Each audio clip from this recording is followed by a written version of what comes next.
One of the analogies I'd like to understand is, what is the physics that governs a supply chain, right?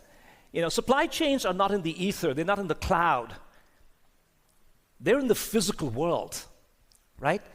Supply chains exist on shop floors, factory shop floors, in distribution centers and warehouses, on dock doors, on pallets, on containers.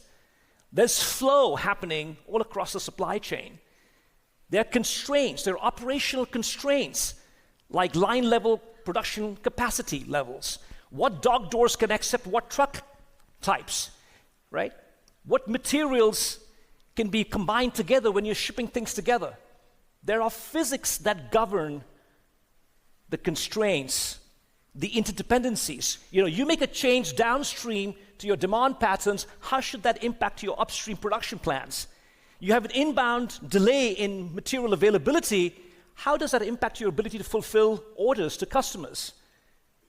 This is a network. It's a complex network, right?